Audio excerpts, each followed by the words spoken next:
A lot of people might think I'm weird for putting in the caveman, such an arbitrary trick, as the first trick in this video series, but I have a lot of good reasoning behind it, I believe. Too many people start out and go straight for ollies, and then when they don't land one after a few days, they quit skating. The caveman is pretty easy, but it's challenging enough for it to feel like really rewarding when you first land it. Plus it's so adaptable to lines, and it lets you become comfortable with catching a trick and stomping it down. You can use it to go up curbs. It's just very useful. There are lots of tricks you can learn before an ollie. The caveman happens to be my personal favorite for all those reasons I listed. If you aren't feeling it, you can definitely find your own in the video I made for exactly that, which I'll link in the description. Hope you enjoy the video. It's got a weird name. I'm not sure exactly who named it or why caveman, but it's not something I really care about.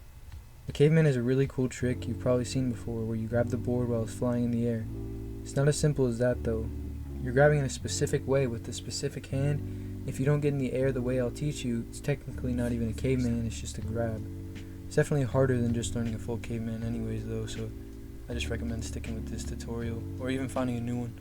There's lots of probably way better ones honestly, I'm just putting this out to put it out, but hopefully I can help somebody. Like I said, you're grabbing it with a specific hand, not left or right, but your backhand, and you grab the side of the board in front of you, not behind. Normally when you go to grab something off the ground, it's safest to bend your knees as to not damage your back, which I do that all the time. I never really bend over, but I still have a little back pain, whatever. But for a caveman, you just need to bend straight over because you get even more hurt squatting down.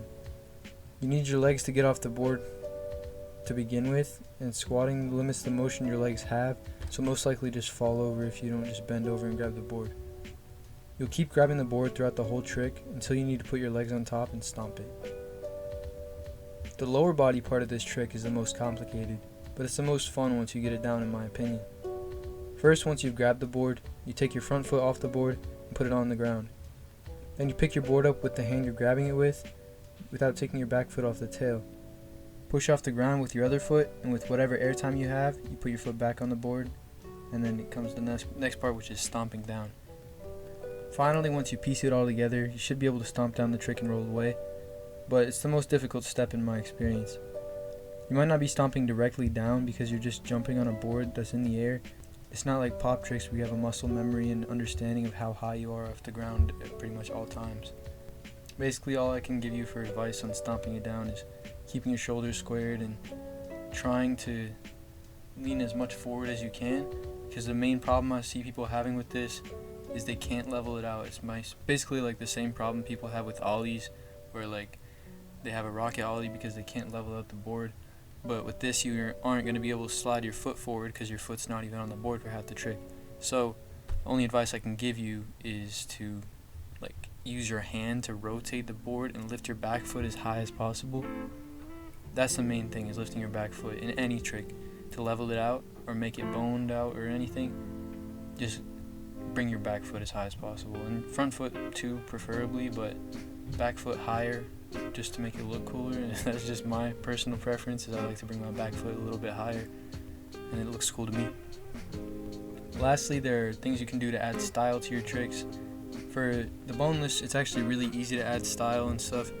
I like to add style by dipping the nose down like a boned ollie. My friend Damien, he likes to add style by kicking out the back, the tail of his board forward in front of him and twisting it back. By the time he lands, it actually looks really fucking cool. He's the one who taught me how to boneless. He's really a good teacher. He should probably be the one running this channel. I'm not that good at teaching, but I'm just doing it because it's kind of fun and maybe have some success with it, whatever. But yeah, there's lots of different things you can do, mess around with it,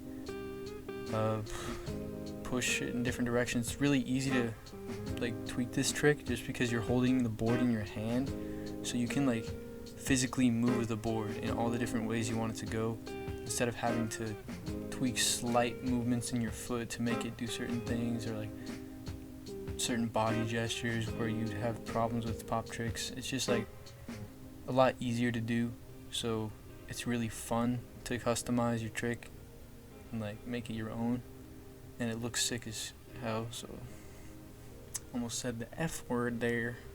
Anyways, I hope you've gotten some kind of entertainment or information from this, even if it wasn't much. Thank you for taking your time to watch this video to the end. If you liked it, I really appreciate it if you give it a like. And if you have the time, go through my channel, see if you like any other videos. If you do, maybe even subscribe. Thank you, I really do appreciate it. Love and peace. Good luck skating. Peace, motherfucker.